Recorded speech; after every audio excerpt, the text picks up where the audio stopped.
Fala, meus amigos e amigas são paulinos, um ótimo domingo para vocês. Estamos aqui trazendo mais um vídeo no canal com as últimas informações do São Paulo. Estou trazendo um corte com uma análise dessa derrota do São Paulo pelo placar de 2-1 contra o Bahia pelo Campeonato Brasileiro e já ligo o alerta pelo desempenho da equipe no Brasileirão. Se inscreva no canal, deixa seu like, seu comentário e vamos aí para o vídeo. Que o Bahia pegou um grupo mais difícil, mais complicado na grupo da Libertadores, morte, né? E veio de uma pré, né? morte, né? E veio de uma fase, anterior.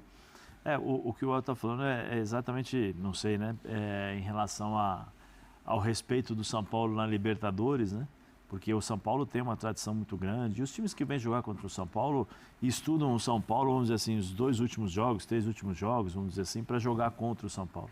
Vem no Morumbi, tem aquela coisa, né, pô, São Paulo, campeão, tricampeão da Libertadores e tal. Aqui no cenário nacional, eu acho que essa questão não entra no campo. Então, por isso que nós estamos vendo os times, quase todos os times, acreditarem que podem vencer o São Paulo.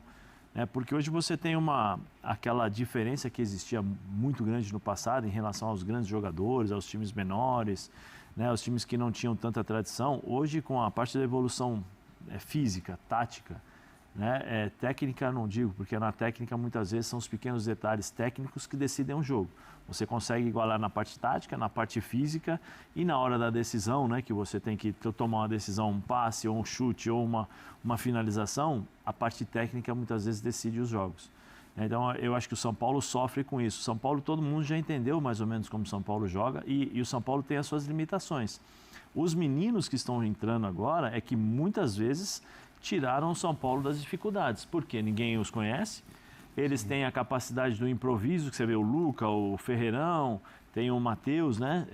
Hoje o Ryan não entrou muito bem, mas também porque é um jogo difícil, mas esses meninos, quando o São Paulo precisou, eles tiraram alguma coisa de novo e conseguiram dar sustentação àquilo que o São Paulo precisava naquele determinado momento.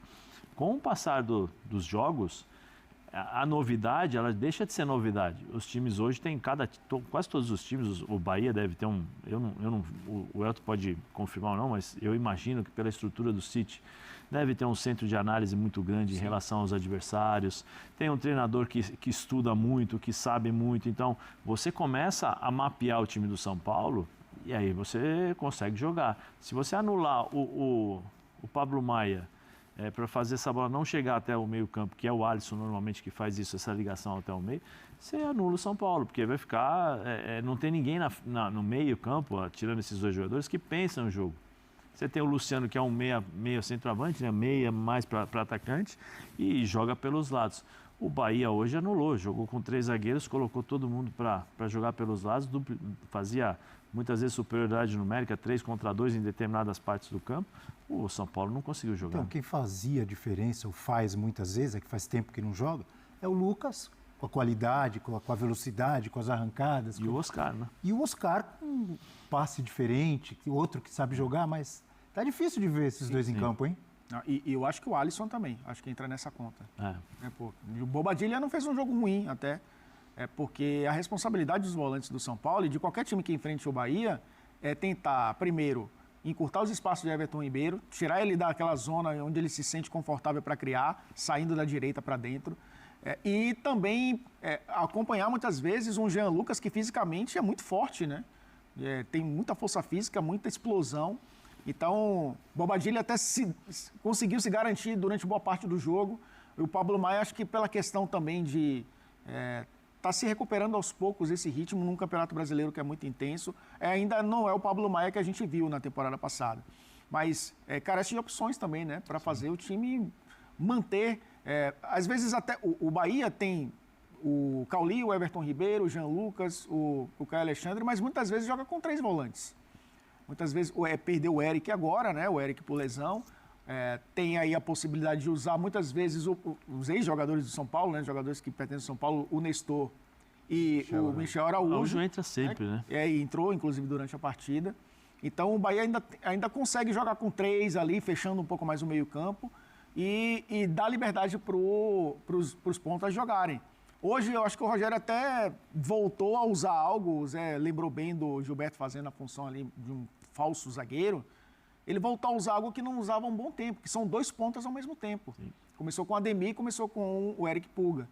E aí, eu acho que a intenção dele, e ele conhece muito bem, essa questão do Luciano ser 10, foi o Rogério Ceni no São Paulo que falou. Ele considera o Luciano como um meio atacante, né, jogando por dentro. Ele falou sobre isso na época do São Paulo. Acho que foi por isso até que o Zubeldia tentou fechar os lados do campo. E aí o Rogério pensou, vou voltar a usar 2 pontas, porque ele usava o Caulinho, um construtor por um lado, e o Pulga, o cara de profundidade, por outro. E aí, como o São Paulo tentou dobrar os lados do campo, fechar, reforçar a marcação, aí ele jogou com 2 pontos. Eu acho que por isso que o Bahia criou 10 oportunidades no primeiro tempo. Cria muito, mas quando joga com 2 caras abertos, cria mais ainda. E cria dificuldades para um São Paulo que o encaixe defensivo ainda não aconteceu no Campeonato Brasileiro. É claro, eu estava, enquanto você falava, revendo o primeiro gol do Bahia ali, uma bela testada, bela cabeçada do William José, né? Cruzamento ali da esquerda, eu estava pensando, no primeiro tempo, teoricamente, o Bahia teve oportunidades até mais fáceis de fazer o gol. Temos que dar um mérito sempre para o Rafael, excelente goleiro do São Paulo. Fez uma grande defesa. Boa fase, mas teve umas bolas ali para o Bahia fazer o gol que não fez, e essa aqui. Tudo bem que ele cabeceou meio livre ali, mas não era tão fácil essa cabeçada, era, Zé? E o cruzamento foi perfeito, né? O cruzamento foi forte, rápido. Aí é o que eu falei antes aqui, se você vai fazer dobra de lateral, é fácil você identificar. O Enzo é melhor na defesa e o Wendel é do meio para frente. Quem estava marcando o William José ali? O Wendel. Então é uma coisa, distância. É uma coisa básica isso, você aprende nas categorias de base. A bola está na linha de fundo, você olha o teu posicionamento e o teu adversário. Se eu sou o Wendel, eu tenho 1,50m, 1,70m, e vou jogar contra o William José, que tem 1,90m, o que eu faço? Eu encosto nele. Ou senão eu fico aqui bem próximo, porque eu estou olhando a bola. Quando a bola chega, o William José vai subir, eu subo no corpo dele. Existem algumas técnicas para você impedir que o jogador chegue inteiro na bola. Só que o Wendel não. O que o Wendel fez? Ele viu o William José, ele parou. Por quê? Porque ele estava olhando a bola, ele esqueceu do atacante. Aí o cruzamento foi muito bem feito, eu não sei quem foi que fez o cruzamento. O Eric Pulga, né? Fez o cruzamento e o William José, testada bonita, subiu e cabeceou assim, queixo no peito, né? Como diz o queixo no ombro, como diz o Dadá, belíssimo gol. O William José que era do São Paulo, né? Ele saiu do Barueri, foi para o São Paulo ele conheceu o mundo. E hoje, primeira vitória do Rogério Ceni contra o São Paulo, né? O Rogério Ceni tem esses tabus contra Flamengo e São Paulo, né? Contra o São Paulo já caiu, pelo menos. E eu acho que méritos dele pela mudança tática da equipe, eu acho que incluiu o Ademir. O Ademir vem de lesão, é verdade. Ele não perdeu posição, né? Ele se lesionou e aí o Cauli assumiu essa posição. A gente está vendo aí, né? Isso que vocês falavam agora, que o Zé destacou. Primeira vitória. Em 12 jogos como treinador contra o São Paulo, ele não tinha vencido. Tinha 9 derrotas e 2 empates. E hoje vence pela primeira vez o seu ex-time, onde fez história. Contra Bahia, Cruzeiro, Flamengo e Fortaleza, né? Enfrentando o São Paulo. E algumas derrotas doídas contra o São Paulo pelo Bahia, né? Teve uma na Fonte Nova, que ali deixou o Bahia bem complicado na luta contra o rebaixamento de 2023, que ele entrou em campo para falar com o Vitor Hugo, lembra? Sim. No meio do campo fazer uma revolta lá com o zagueiro do Bahia.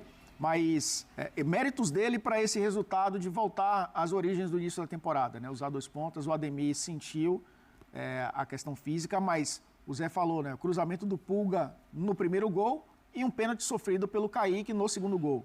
Que entrou no segundo tempo, no 1 contra 1 ali, conseguiu fazer uma jogada individual e sofrer o pênalti. Ou seja, o Bahia, que é o time que cria, do meio campo, técnico, também precisa muito jogar pelos lados do campo, muitas vezes, e foi o caso dessa partida de hoje. Vamos para Salvador, Arena Fonte Nova, onde está Eduardo Afonso, que vai trazer para a gente mais informações, o clima, a repercussão dessa vitória do Bahia e de mais uma derrota do São Paulo no Campeonato Brasileiro. Edu, boa noite.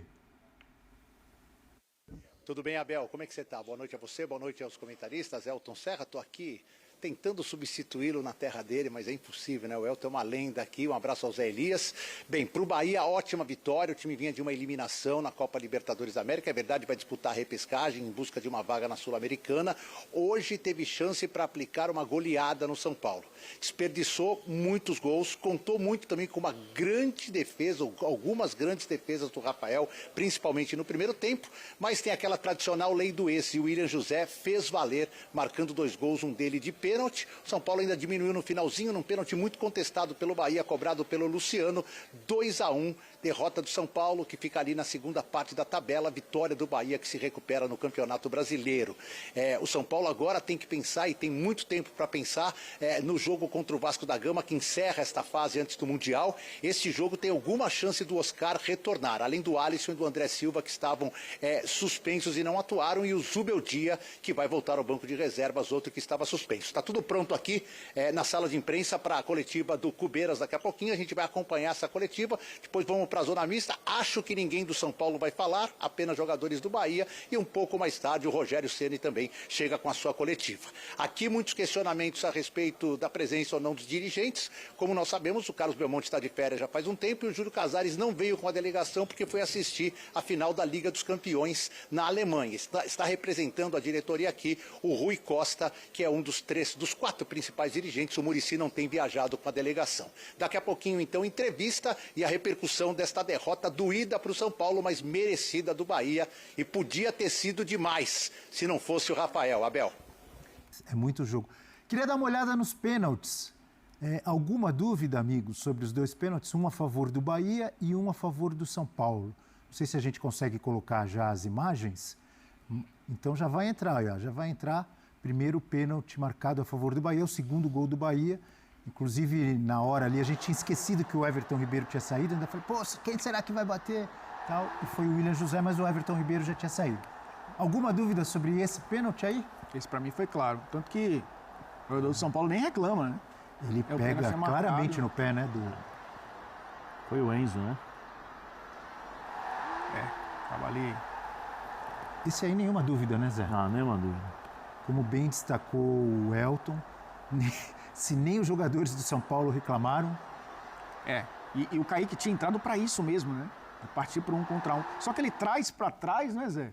Ali era cercar, né? E aí acaba. Cavou bem o Kaique. É o desespero do zagueiro quando volta naquela. Eu quero dar o come. Eu falei, ele vai dominar, então deixa o pezinho aqui. Aí deixa o pezinho e faz o pênalti. Já era, né? Já era. Vamos ver o pênalti que foi marcado com auxílio do VAR, né? Sim. Porque o Daronco não tinha. Ele não tinha dado o pênalti, não. Não, ainda tinha dado uma dura no jogador de São Paulo, olha lá. Então. Eu achei que foi de muito preciosismo do VAR esse lance. Ok, que assumiu o risco o Jean Lucas, né? Mais um, inclusive. Ele ainda levanta os braços, como quem diz, não fiz nada, professor. Tem duas possibilidades aí, se você, né? Se você for mais exigente, talvez a primeira que eu vá falar, dependendo, se fosse o Wagner Hilley, provavelmente ele daria a parte de cima, não a parte de baixo. Tem o braço do Jean Lucas, que ele trava o jogador de São Paulo. Em determinado momento, o braço ele trava. Isso. E aí ele puxa. É nesse lance que ele acaba interpretando. Então, mas aí depois tem o toquezinho embaixo. Eu acho que o VAR interpretou não o braço, mas o toque embaixo, porque é a hora que o Ferreirão, né? Ele põe o pé, o Lucas dá um tapinha assim, aí ele cai. Eu acho que foi esse toque que determinou. Agora, se foi o toque suficiente, forte, né, com a força suficiente para derrubar ou não, mas hoje em dia os jogadores encostam, eles estão caindo e aí deixa o VAR decidir, né? Mas esse daí foi pênalti. E vou trazer aqui uma análise do GE.com sobre essa derrota do São Paulo no Campeonato Brasileiro. Derrota é reflexo de postura do São Paulo no Brasileiro e situação preocupa. O time foi superado pelo Bahia por 2-1 fora de casa e amarga a colocação complicada na tabela do torneio, com apenas 12 pontos em 11 jogos. A postura adotada pela equipe na competição faz com que a situação atual seja preocupante. São times diferentes em cada uma das competições, na Libertadores, Copa do Brasil. O desempenho é bom, carimbando classificações, oitavas de finais de ambos. Já no torneio de pontos corridos, as atuações são de uma equipe retraída, sem repertório e que parece conformada. O técnico Zubeldia, suspenso, não esteve à beira de campo mais uma vez, mas todas as decisões passaram por ele durante a semana de trabalho. A comissão técnica partilha das mesmas ideias. Assim, a demora para mexer no time, para encontrar soluções, a dobra de laterais e as insistências em improvisos que já deram errado são fatores que podem custar caro ao longo da temporada. Já na partida, Luciano foi essencial para que o São Paulo procurasse melhorar a questão técnica e tática, mas principalmente sua postura. Ainda que isso não tenha acontecido, o gol do camisa 10 coroou uma boa atuação individual e escancarou ainda mais os problemas coletivos. Até aqui no Brasileiro, são 12 pontos em 11 jogos, apenas 2 vitórias conquistadas, 9 gols marcados e 11 sofridos. Quarto pior ataque e risco de se aproximar da zona de rebaixamento, a depender dos demais jogos. É muito pouco para o tamanho do clube. O próximo e último compromisso antes da pausa para o Mundial de Clubes será contra o Vasco no dia 12 de junho, no Morumbi. É uma chance para que o time consiga respirar e ter mais tranquilidade no trabalho em busca de coisas maiores no ano. Enfim, essa é uma análise aí boa do GE.com sobre essa derrota do São Paulo. Segue a gente aí no canal, deixa seu like, seu comentário e até o próximo vídeo. Valeu!